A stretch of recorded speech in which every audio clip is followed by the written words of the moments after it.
Thanksgiving was canceled because we can't afford it. I spent the night working late. The next day, my cousin posted a story, a full feast, decorations, and turkey for 20. Everyone was there, except me. I said nothing.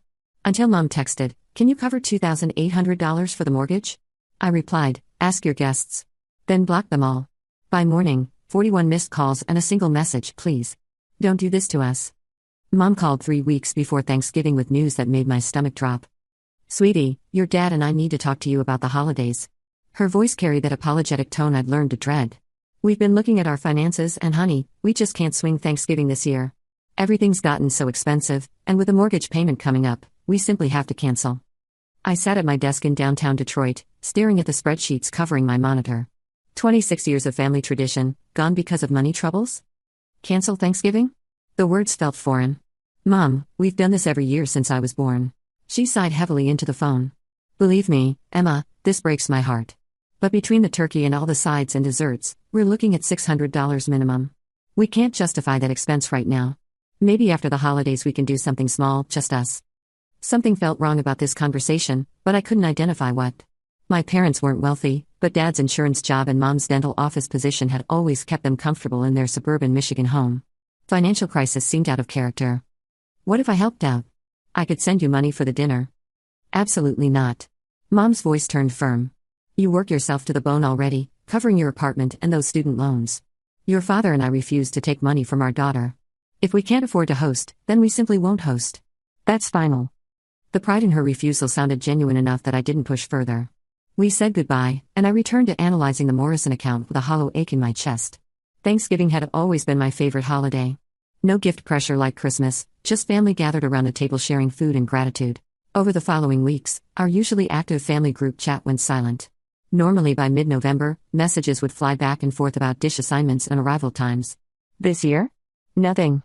Aunt Linda posted something vague about different arrangements. My cousin Rachel mentioned quiet plans. Everyone seemed to accept the cancellation without protest.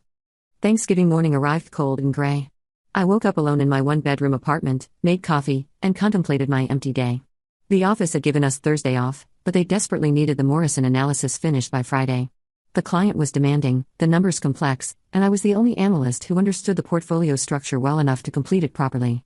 So instead of cooking or celebrating, I dressed in comfortable clothes, filled a thermos with coffee, and drove to the empty office building. The silent cubicles and fluorescent lights felt surreal on a holiday. I settled at my desk and buried myself in financial projections and risk assessments. Around 7 p.m., I ordered Chinese takeout and scrolled through social media while waiting for delivery. Everyone was posting their picture-perfect holiday moments. My feed filled with roasted turkeys and smiling families. Then Rachel's Instagram story appeared. The first image showed a dining room table overflowing with food. A massive golden turkey surrounded by mountains of stuffing, mashed potatoes, green bean casserole, cranberry sauce, sweet potato pie, rolls, and multiple desserts. The table held autumn decorations with small pumpkins and candles, fancy cloth napkins, the good china my grandmother had passed down. The second image showed faces I recognized instantly. Mom. Dad. My younger brother Tyler. Aunt Linda and Uncle Mark. Grandma at the head of the table. Rachel's siblings, Ethan and Sophie. Various cousins and family friends who joined us every year. Even Mrs. Henderson from next door to my parents' house. The caption read, "So blessed for family in this incredible feast. Nothing like Thanksgiving with the people you love most. #grateful, #family time, #Thanksgiving feast." I counted 22 people in that photo.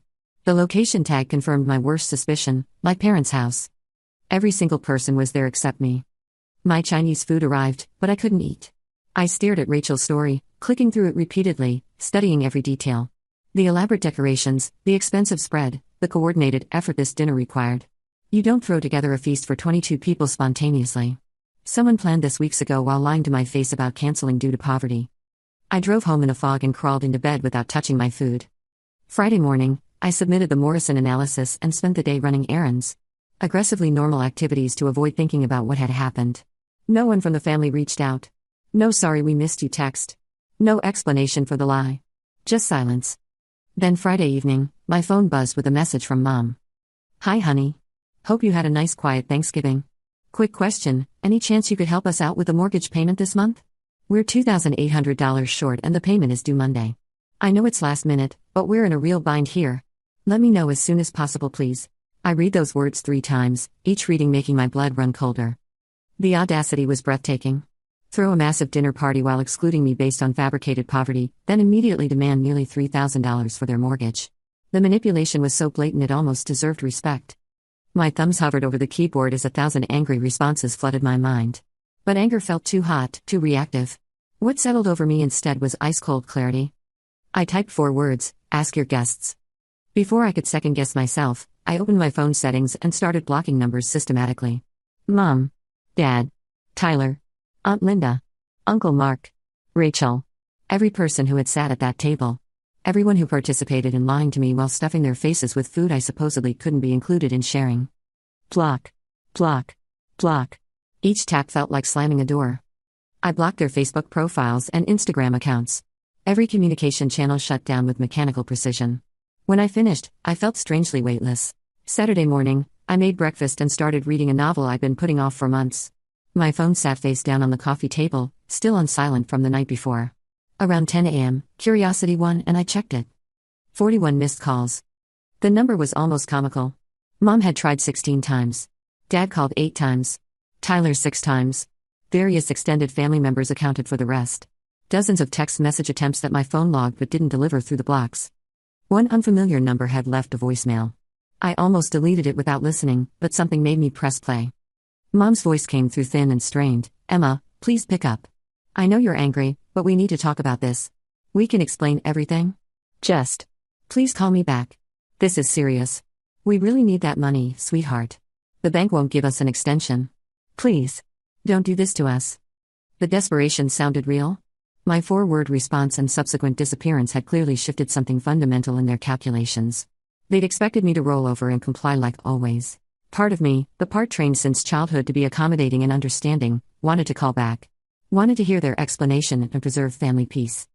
The other part, the part that had spent Thanksgiving night alone in an office while they laughed and feasted, refused. I deleted the voicemail and returned to my book. By Sunday, the missed calls climbed to 63. The unknown number left 2 more increasingly desperate voicemails. The third one mentioned that Dad wanted to talk, that Tyler was upset, that Grandma didn't understand why I wasn't responding. Grandma. That mention stung. She was 84 and sharp as ever, and I loved her deeply. But she'd been there too, sitting at the head of that table, participating in the charade. If she'd wanted to include me, she could have questioned the obvious lie about canceling Thanksgiving. She could have called me herself. She didn't. Monday arrived, and I went to work early. My boss praised the Morrison analysis, and colleagues asked about my holiday. I smiled and said it was quiet and relaxing. No reason to share family dysfunction at the office. During lunch, I received an email from an unfamiliar address. The subject line read, "Please read this, Mom." She'd created a new email account to circumvent the blocking. I had to admire the persistence. I hovered my cursor over the delete button, then decided to read it. Know your enemy, as the saying goes. The email was lengthy. Mom claimed Aunt Linda had offered to host at the last minute and bought all the food herself, just happened to have it at my parents' house because of the larger space. They thought I was too busy with work to attend. Rachel posted photos without permission. The whole thing was a terrible misunderstanding that spiraled out of control. Then came the real message: the mortgage crisis was genuine, the bank was threatening foreclosure, and I was the only one with money to prevent losing the family home. She ended with, "I love you so much. Please call me Mom." The explanation was well crafted, I had to admit. It might have been plausible if I didn't think too carefully about logistics. But the holes were massive. Aunt Linda acquired food for 22 people and coordinated everyone's schedules during the busiest shopping week of the year, all at the last minute? They thought I was working based on one casual mention of a client project weeks earlier? Rachel posted without permission, but no one called to explain for an entire day after? The mortgage story itself felt fabricated. Banks don't threaten foreclosure over one missed payment, especially with long-time customers. And the timing of suddenly needing exactly $2,800 after I'd refused to be their ATM machine was suspiciously convenient. I deleted the email and blocked that address too. Tuesday brought escalation. Tyler showed up at my office. The receptionist called my desk. "Emma? There's a Tyler Williams here. Says he's your brother and it's a family emergency." My stomach sank. I could refuse and he'd make a scene, or I could deal with it quickly and professionally. "I'll be right down." Tyler waited in the lobby looking deliberately disheveled. Unshaven, rumpled clothes, dark circles under his eyes. He was 24, worked sporadically in retail, still lived with our parents while finding himself. His entire life consisted of half-hearted efforts subsidized by Mom and Dad's endless enabling. "Emma, thank God." He moved like he might hug me, but my posture stopped him cold. "We need to talk." We're talking now. I kept my voice neutral, aware of colleagues potentially watching. Not here. Somewhere private. I'm working, Tyler. Whatever this is, say it quickly. His jaw tightened. Fine. You want to do this here? Mom and Dad are losing the house because you're being petty about some stupid misunderstanding. There's no misunderstanding? Yes, there is. Aunt Linda made the dinner. Nobody meant to exclude you. Why won't you just listen? I'm listening right now. Is there anything else? He stared at me like I'd transformed into someone unrecognizable. What happened to you? You used to care about family. I do care. That's why spending Thanksgiving alone in my office while everyone I loved celebrated together hurt so badly. You weren't alone by choice. We thought you were busy working. Tyler. I kept my tone level. Mom called me 3 weeks before Thanksgiving to cancel the dinner because of financial problems. If plans changed after that, someone could have contacted me. Anyone could have sent a single text message. But instead, I discovered through Instagram that I was the only person excluded. Because Rachel's an idiot who posts everything. Why didn't you call me? I cut him off. You were there. You ate that food. You saw everyone gathered and you noticed I wasn't present. Why didn't you pick up your phone and reach out to your sister? He faltered. I thought you knew. I assumed you chose not to come. Based on what information? Did anyone tell you I declined an invitation? No, but I figured. You figured. Everyone figured. Or more accurately, nobody thought about me at all until Mom needed money. Tyler's expression shifted from frustrated to genuinely angry. You know what? Maybe you're right. Maybe we didn't think about you. Because you're so busy with your fancy job and perfect apartment, acting like you're too good for us. You barely visit, you're always working, you judge everyone constantly. So yeah, maybe Thanksgiving was easier without you there making everyone feel inadequate. There was the truth, delivered in a moment of anger when manipulation wasn't working. I wasn't excluded because of miscommunication. I was excluded because my success and independence made them uncomfortable. My absence was simpler than accommodating my presence. Thank you for your honesty, I said quietly. Now leave before I call security. He left. I made it through 15 minutes at my desk before hiding in a bathroom stall to cry. Then I washed my face, fixed my makeup, and returned to work. Wednesday brought their biggest weapon, Grandma. She didn't call my blocked number or visit my office. Instead, a letter arrived at my apartment in her shaky handwriting. I sat on my couch and opened it carefully, knowing this would hurt. My dearest Emma, I hear there's trouble in the family, and I want you to know I understand your hurt. But sweetheart, your mother made a mistake trying to protect you from what she thought would be stressful. Her intentions came from love, even if her execution was wrong. As for the mortgage situation, I don't know all the details, but your parents are proud people who wouldn't ask unless they were desperate. I'm 84 years old, Emma. I don't know how many holidays I have left. When I'm gone, your parents and Tyler and cousins are all you'll have. Don't let anger steal that from you. Please call me so I know you're all right. Love, Grandma. The letter was gentle and kind, painting my exclusion as misguided protection rather than deliberate slight. Grandma probably even believed it. But her words still contained the core truth. Mom made a choice. Not a miscommunication, a choice. She decided I didn't deserve to know about Thanksgiving. And now Grandma was asking me to forgive that choice, prioritize family harmony over my feelings, with the unspoken deadline of her mortality as leverage. I folded the letter and made dinner while watching a cooking show. The sadness had transformed into something harder and more permanent. Thursday morning, 1 week after Thanksgiving, I found my car blocked in its parking spot. Dad's truck sat directly behind my sedan, trapping me. He waited in the driver's seat, visible through the windshield. This was illegal. Definitely a violation of my apartment complex rules. I could call a tow truck and never speak to him. That would be cleanest. Instead, I walked to his window and tapped the glass. He rolled it down, looking genuinely exhausted. Dad was 53, showing his age more each year, gray hair and deep wrinkles from decades of working-class stress. Emma. His voice came out rough. Please just hear me out. You're blocking my car. I know. I'm sorry. But you won't answer calls or come to the house, and this is too important to leave unresolved. Move your truck, Dad. Not until you listen. His hands gripped the steering wheel hard enough to whiten his knuckles. We made a mistake. Your mother made a mistake. We should have been honest about Thanksgiving. But Emma, whatever you think of us right now, we're still your parents. We raised you and loved you your entire life. You can't just cut us off over one mistake. One mistake? I laughed without any humor. Dad, Mom lied directly to my face. She told me Thanksgiving was canceled because you couldn't afford it, made me feel guilty about family finances, then threw a huge party without me. When I discovered the truth, instead of apologizing, she immediately demanded $3,000. That's not one mistake. That's a pattern of manipulation. She panicked about the mortgage. She wasn't thinking clearly. So the mortgage situation is actually real? He hesitated just long enough for me to notice. We're behind on payments. That part is true. How far behind? Another pause. One payment. One payment doesn't trigger foreclosure. It does when you've already refinanced and the bank is watching you closely. Look, we had to refinance last year to consolidate some debt, and we're on thin ice with them. Missing one payment means they start the process. I studied his face carefully. Why did you need to refinance for debt consolidation?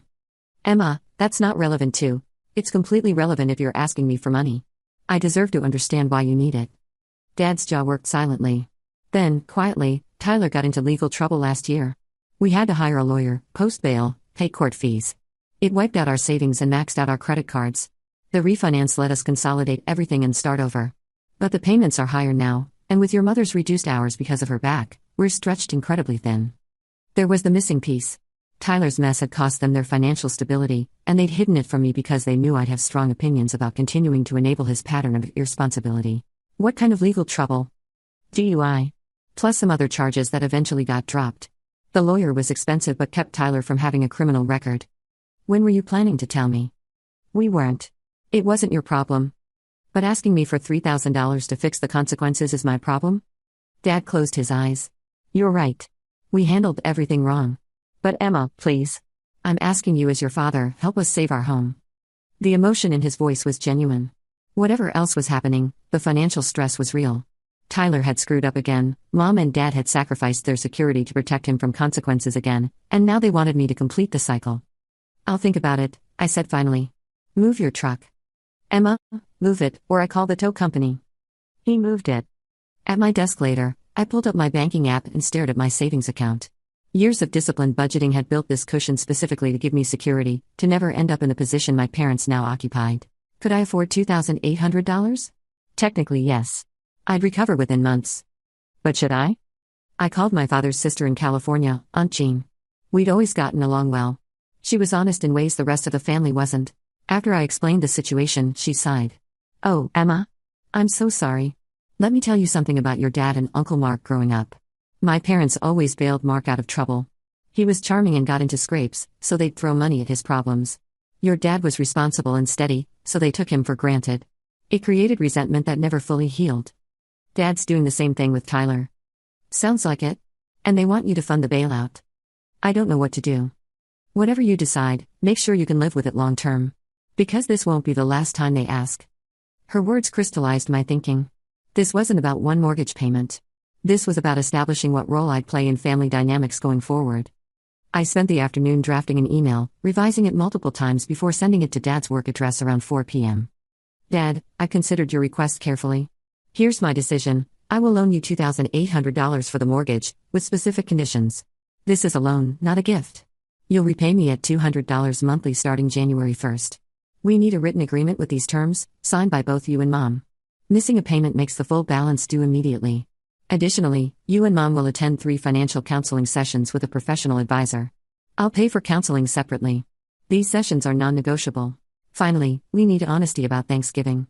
I'm not demanding dramatic apologies, but I need the real explanation for my exclusion. Not Mom's invented story, the actual truth. Once we've had that conversation and signed the loan agreement, I'll transfer the money. If these terms are unacceptable, I respect your decision, but I won't provide financial help otherwise. I love you, but I won't enable the patterns that created this crisis. Emma, I hit send before doubt could stop me. Dad's response came 30 minutes later, deal. Come to the house Saturday morning. We'll have everything ready. Saturday morning felt surreal driving to my childhood home. The familiar neighborhood with bare trees and brown lawns looked the same but felt different. I parked in the driveway and gathered my courage before walking to the door.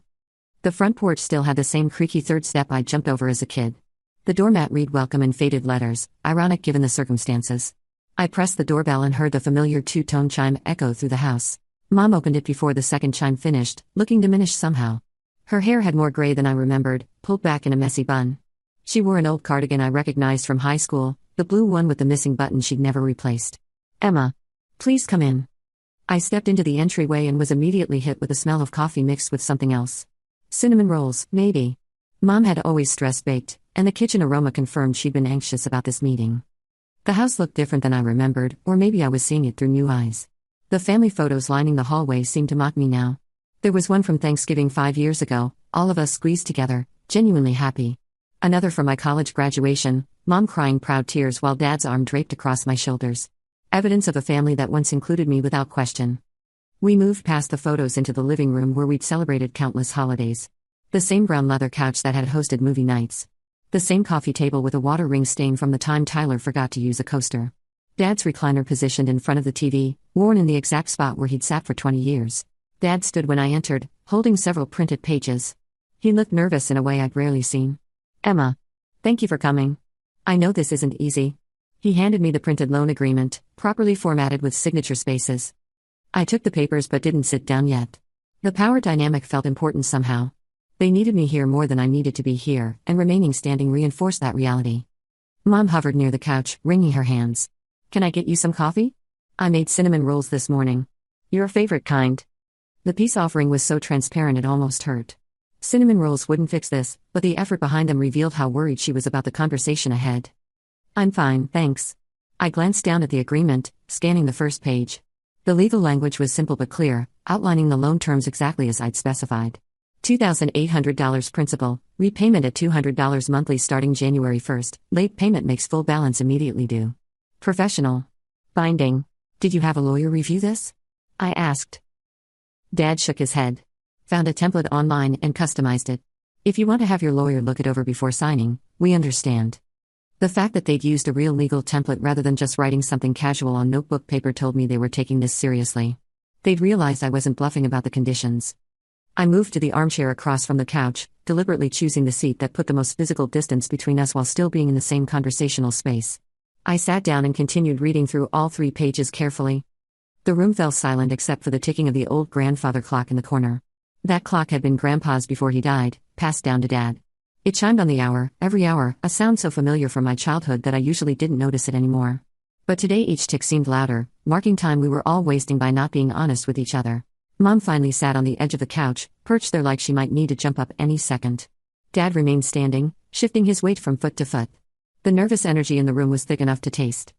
I finished reading the agreement and set it on the coffee table. "This looks correct. We'll sign after we talk." Mom twisted her hands in her lap, the same nervous gesture she'd had my whole life.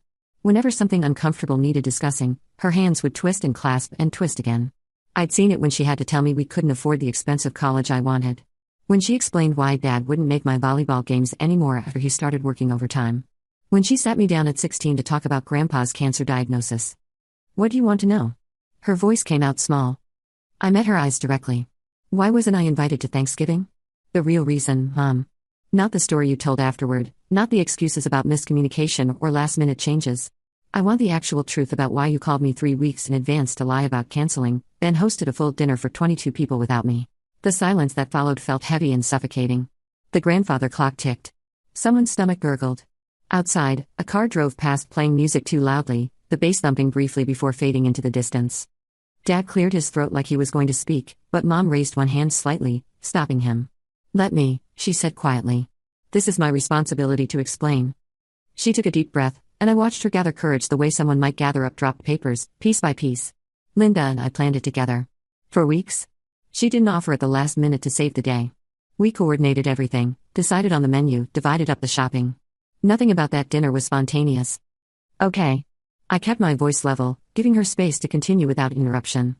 The conversation started in late October. Linda called me one night after her book club, and we were just chatting about the holidays.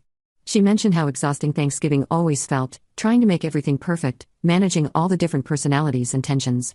Mom's eyes drifted to somewhere over my shoulder, not quite meeting my gaze. I agreed. Said it had gotten harder as the family grew, keeping everyone happy. "And then?" I prompted when she paused too long. Then Linda said something like, "Sometimes I wish we could just have one relaxed holiday without worrying about judgment or criticism." And I knew exactly what she meant because I'd been feeling the same way. Mom's voice grew quieter. We talked for almost an hour that night. About family dynamics, about how holidays had changed over the years, about stress and expectations. I stayed silent, sensing this was building towards something she needed to say without me pushing. "Your name came up." She finally looked at me directly. "Linda mentioned that holidays felt different since you moved out and started your career. More tense, more complicated. She said it felt like walking on eggshells sometimes, worried about saying the wrong thing." The words landed like small stones, each one leaving a mark. "Go on." I defended you at first, Mom said quickly, as if that mattered. Told her you'd worked hard to get where you are, that you had every right to have opinions and standards. But then she asked me honestly, didn't I find holidays more stressful since you'd become so successful? Didn't I feel judged sometimes for our choices, our lifestyle? Dad shifted uncomfortably, and I realized he was hearing some of this for the first time too. This conversation between Mom and Aunt Linda had been private, the seed from which the entire Thanksgiving exclusion had grown. What did you say? I asked. Mom's eyes filled with tears, but she didn't look away this time. I said yes. I admitted that sometimes, having you at family gatherings made me feel inadequate. Like everything I did or said would be measured against your standards and found wanting. The honesty was brutal and clarifying. This wasn't about logistics or miscommunication. This was about them feeling insecure around my success and deciding the solution was removing me rather than addressing their feelings. So you decided to have Thanksgiving without me? Not right away, Mom insisted. That conversation ended without any decisions. But over the next few days, I kept thinking about it.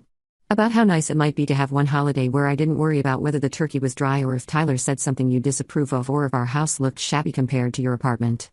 Did you talk to Dad about this? I glanced at him. He shook his head. Not until after your mother already told you it was cancelled. She presented it to me as a done deal, said she'd already called you and explained we couldn't afford it this year. You didn't question that story? I asked him directly.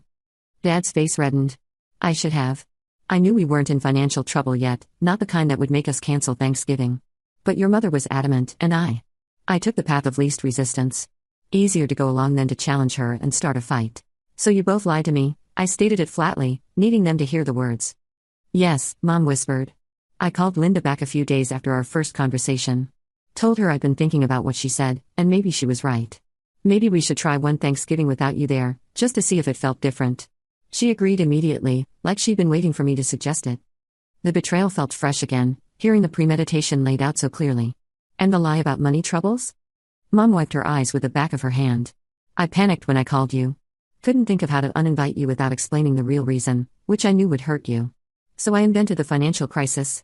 Told myself it was kinder than the truth, that you'd understand money problems easier than you'd understand us wanting space from you. Except it wasn't kinder. My voice stayed steady despite the anger building in my chest. It made me feel guilty, made me offer to help pay for a dinner that was never actually cancelled.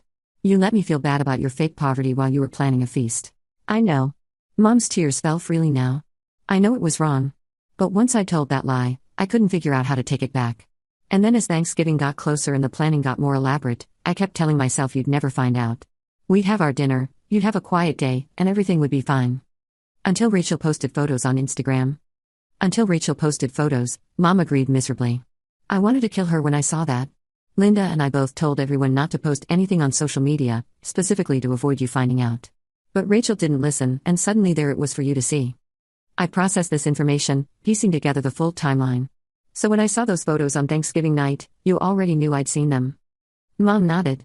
Rachel texted the family group chat right after she posted, all excited about her pictures. Linda saw them first and immediately told her to take them down, but by then you might have seen them. We weren't sure. We hoped maybe you weren't online that night. But you didn't reach out to explain or apologize. We didn't know what to say, Dad interjected. We talked about it that night, after everyone left. Your mom wanted to call you, but I said we should wait, give you time to cool off if you had seen the photos. I thought maybe by Friday or Saturday we could reach out and explain everything calmly. Then Friday morning came and you needed money for the mortgage. The pieces clicked together. That was real? Or another lie? That part was real, Dad said heavily. The timing was just incredibly bad. We'd been stressed about the mortgage for weeks, trying to figure out who we could ask for help. Your mother kept saying we should ask you, but I didn't want to. Felt like admitting we'd failed as parents, needing money from our kid. When is the payment actually due? I asked, needing clarity. Monday, Dad confirmed. We got the final notice saying if we don't have the full amount by Monday at 5 p.m., they begin formal foreclosure proceedings. That's why your mom texted you Friday asking for help. We thought we had the weekend to figure something out. Then Thanksgiving happened, and we thought you didn't know about it, so Friday morning your mom sent that text asking for mortgage help. She figured you'd had a quiet holiday, maybe you were in a good mood, might be willing to help us out. He rubbed his face with both hands. We had no idea you'd seen Rachel's photos until you responded with those 4 words. Ask your guests, I repeated. And then I blocked everyone. And then you blocked everyone, Mom confirmed. Emma, when I saw that response, my stomach just dropped. I knew instantly that you'd found out about dinner, and I knew how bad it looked. Me asking you for money right after excluding you from the family holiday. It looked calculated and cruel. It was calculated and cruel, I said simply. Not the way you think, Dad argued. The mortgage situation and Thanksgiving weren't connected. They just overlapped in the worst possible way. We genuinely needed help with the payment, and the timing of asking you was coincidental, not strategic. I wanted to believe him, but trust was in short supply. Walk me through the mortgage situation. You said it was real. How did you get into trouble? Dad and Mom exchanged a glance, and I saw the moment they silently agreed to tell me everything. Last January, Tyler got arrested, Dad began. The confession hung in the air. I'd suspected something like this, but hearing it confirmed still felt like a punch to the gut. For what? DUI initially. He'd been out drinking with friends, made the stupid decision to drive home. Got pulled over 2 blocks from here. Dad's voice carried shame and exhaustion. But when they arrested him, they searched his car and found things they shouldn't have found. What kind of things? Marijuana. Not a huge amount, but enough that they added possession charges. And there was an open container in the car, his friend's vodka bottle, which added another charge. Mom had stopped crying now, just looked tired and old. Suddenly our son was facing multiple charges, possible jail time, definitely a criminal record that would destroy his future. So you hired a lawyer. The best criminal defense attorney we could afford, Dad confirmed. Cost us $12,000. Emptied our savings, maxed out 2 credit cards. But he was good. Got the possession charge dropped entirely, got the open container reduced to a fine, negotiated the DUI down to reckless driving with mandatory classes and community service. Tyler walked away with a misdemeanor and no jail time, Mom added.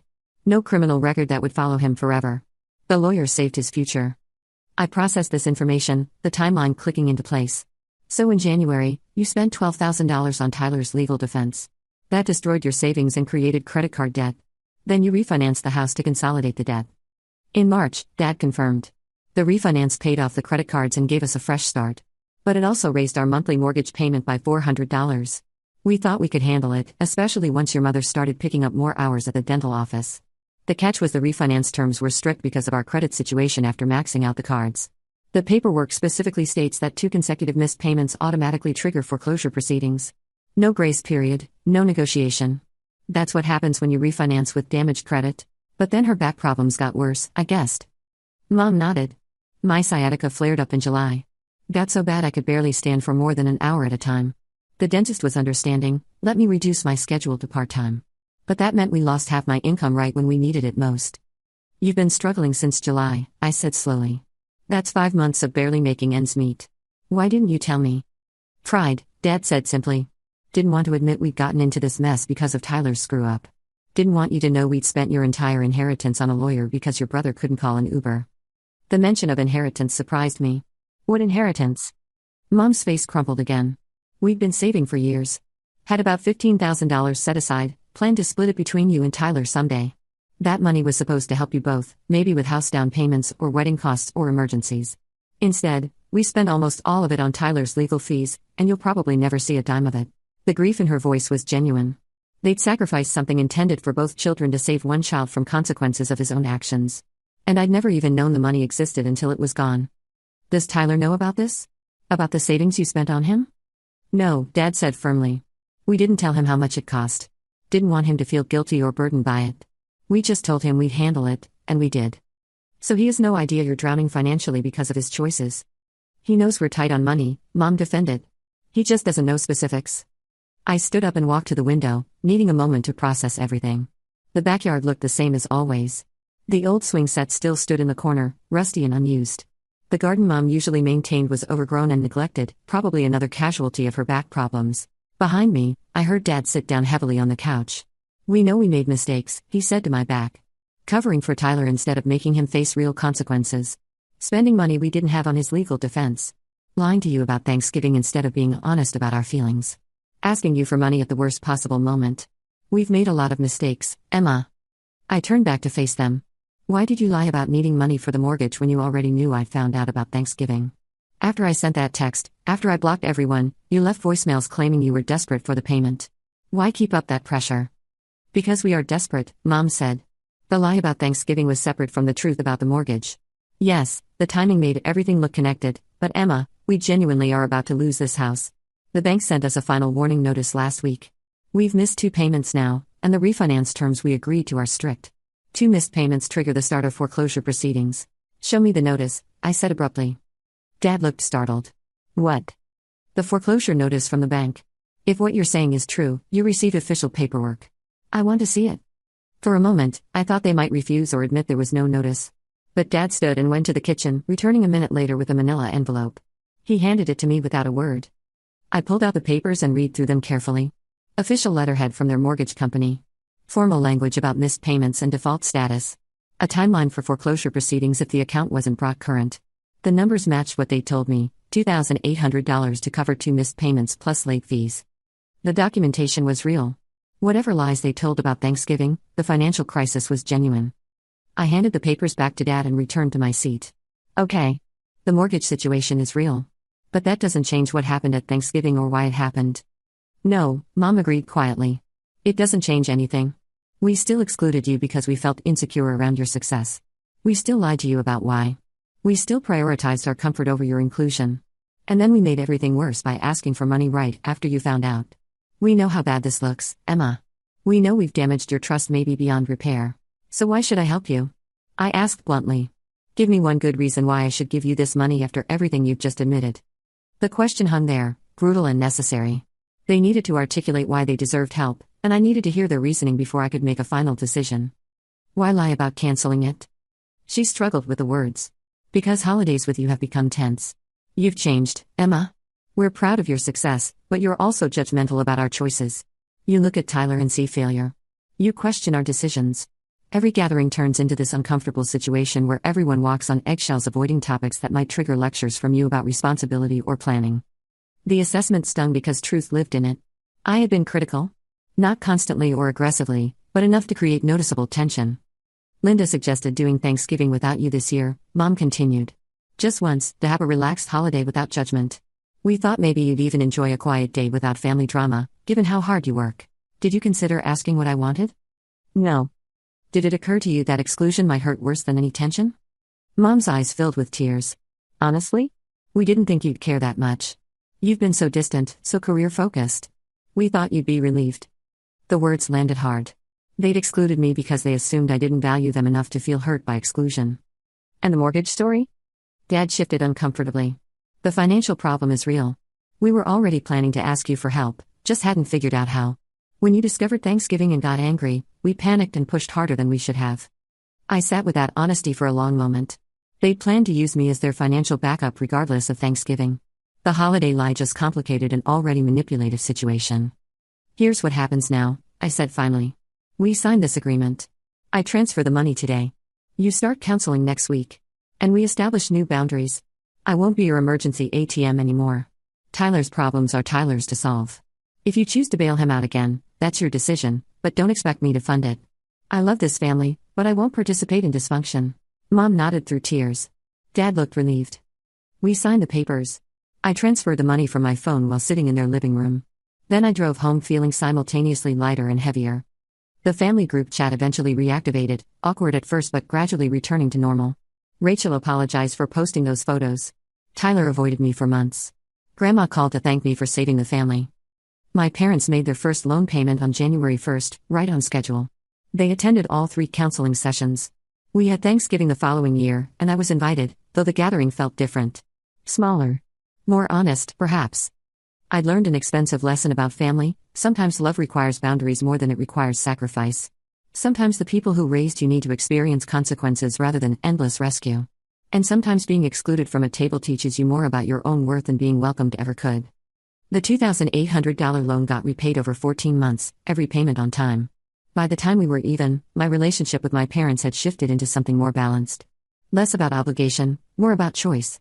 We'd all learned that family doesn't entitle anyone to exploitation, and that genuine love survives honest boundaries. Tyler eventually moved out and got a steady job, though whether he learned anything remains questionable. I stopped being the family's backup plan and started being just another member with equal standing. The story of Thanksgiving became family legend, though versions differ depending on who tells it. Mom claims it was all a misunderstanding. Dad credits it with forcing necessary changes. Tyler insists I overreacted. I know what I learned, that 4 words and 41 missed calls can teach better lessons than years of enabling ever could.